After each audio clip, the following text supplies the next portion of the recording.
Episode 279, Input Costs versus Output. This is the Change Underground. I'm your host, John Moore. Decarbonise the air, recarbonise the soil. Before we get on to this week's fare, a little follow-on from last week. From Politico.eu comes a post entitled Britain's Half-arsed Climate Summit. Quote, London. It wasn't quite the coming out party post-Brexit Britain had dreamed of. The COP26 Climate Summit, a long pitch by advocates in the British government as an opportunity to project the United Kingdom's continued influence on a global stage, came to an emotional end last weekend, with the UK host having done just about enough to get a pass mark, despite the best efforts of parts of the government, end quote.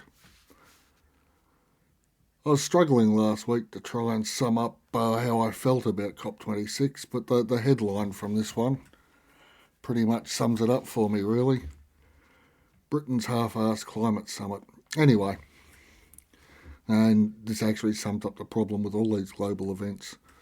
As much as they are as much about show as they are about results, and still the weather changes to more extremes such that we can discern the changes in climate. As a bonus, perhaps that's not the right word, the post-Brexit collapse continues. The triumph of slogans over reality. Yet reality always returns. I might not realise it, but the empire's over, despite the sycophantic behaviours of our Antipodean conservatives here in Australia. Mind you, that reality is starting to bite. In the UK, transport shortages, fruit rotting in the fields, and a PM whose grip on reality can best be described as post-truth. A fitting setting for an epoch-defining COP meeting.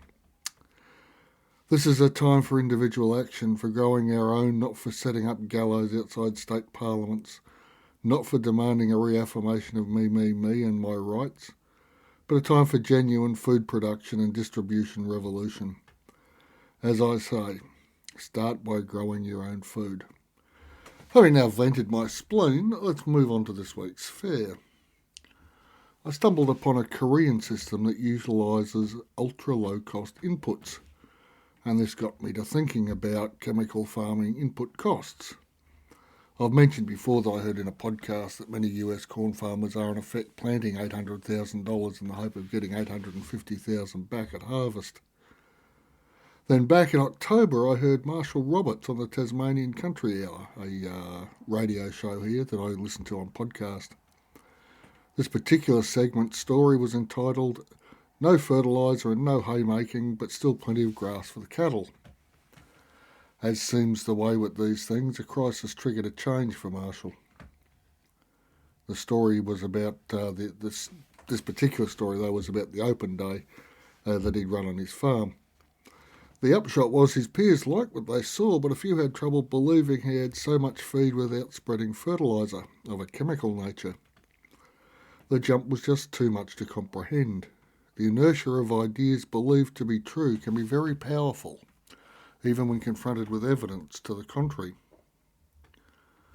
Now, clearly there are as many ways to work with nature as there are people working with or against and alongside nature. I managed to locate a costing table for corn-soybean production in the US, the Pinnacle, and perhaps nadir, of the chemical paradigm. And this is a little frightening. There will always be costs, of course, even if you're not using chemicals. So by utilising photosynthesis in animals to convert water, sunshine and CO2 into soil, there's less area available to grow cereals. But that area is actually a lot healthier. Now, this might not be a bad thing in other ways either. It diversifies the income streams, allows flexibility in response to climatic conditions, and reduces input costs significantly. Now, from the link I found from Purdue, I think it was, the link's in the show notes anyway, the costs per acre have outstripped the profit per acre since 2014, up until 2021. 2021.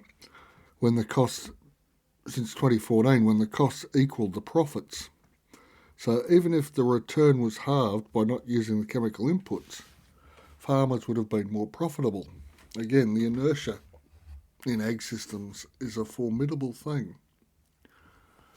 As I discussed back in episode 260, small-scale grain growing, the technology of the original domesticating culture matters. To refresh, wheat, rice, sorghum and their ilk were domesticated within a wheeled society. The grains required much labour to remove them from their seed heads. They were improved, in inverted commas, through the use of ploughs, straight lines, division of labour and so on. Maize was domesticated within a cultural framework that did not involve wheeled carts, ploughs and so on. It was made to fit that system with the machinery and so on from the 19th century, but the original story, though, is important. And that technology thing is important too.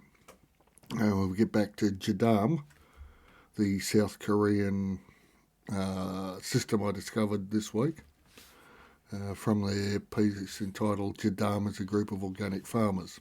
Quote, as agro-corporations gain more control over the knowledge and technology of farming, farming becomes more and more expensive. This is a common problem faced by farmers of the world as a whole, and is the reason why agriculture is collapsing.